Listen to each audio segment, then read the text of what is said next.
అందరికీ good evening. ఈరోజు police మీకోసం గౌరవనీయ ఎస్పీ అఖిల్ మహాజన్ ఐపీఎస్ గారు 4 months బ్యాక్ స్టార్ట్ చేయడం జరిగింది. ఈ పోలీసుల మీకోసంలో భాగంగా మనం ప్రతి ఒక్క వార్డుకి వెళ్ళి పబ్లిక్తో అవేర్నెస్ ప్రోగ్రాము కండక్ట్ చేయడం జరుగుతుంది.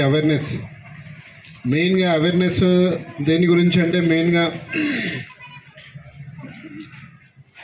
ఈ డ్రైవింగ్ ఉన్నది కదా, మన మైనర్ డ్రైవింగ్ ఒకటి, ర్యాష్ డ్రైవింగ్ ఒకటి, నెక్స్ట్ గాంజా, మీ ఏరియాలో గాంజా తీసుకున్న వాళ్ళు కానీ అమ్మాయి వాళ్ళు ఉంటే కానీ మనకి ఇన్ఫర్మేషన్ ఇవ్వడానికి, next cyber crime, regarding cyber crime కూడా ఈ రోజులలో సైబర్ క్రైమ్ కూడా బాగా జరుగుతున్నది.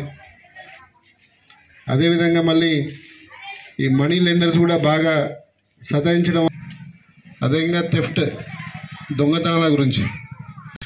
మెయిన్గా ఈ మైనర్ డ్రైవింగ్స్ గురించి మనం మాట్లాడుకున్నట్లయితే బిలో 18 years పిల్లలకు ఎట్టి పరిస్థితుల్లో కూడా 2-wheeler నడపొద్దు. డ్రైవింగ్ స్కిల్స్ ఉండవు, ర్యాష్గా వెళ్ళిపోతుంటారు. సపోర్ట్ ఇక్కడ నుంచి ఒక రోడ్ వస్తుంది, స్ట్రైట్ రోడ్ వస్తుంది, అతను స్పీడ్గా వచ్చేసరికి ఇక్కడ నుంచి వచ్చేదానికి డాష్ ఇచ్చేస్తాడు. డాష్ ఇచ్చేస్తే ఈ తార్ రోడ్ మీద హెడ్ ఇంజురీ అయిపోతుంది. హెడ్ ఇంజురీ అయితే స్పాట్ డెడ్ అవుతారు. ఎవరికైనా హెడ్ ఇంజురీ అయితే బతకడం చాలా కష్టమవుతుంది.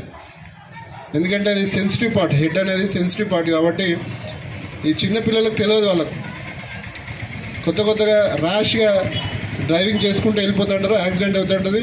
ఎదుటి వాళ్ళు ఓల్డ్ పీపుల్ కూడా కావచ్చు, ఇంకా వేరే ఎవరైనా కావచ్చు. దానివల్ల యాక్సిడెంట్ జరిగితే ఆ బైక్ ఇన్సూరెన్స్ ఉండా కూడా ఇన్సూరెన్స్ రాదు. ఇన్సూరెన్స్ వస్తుందా?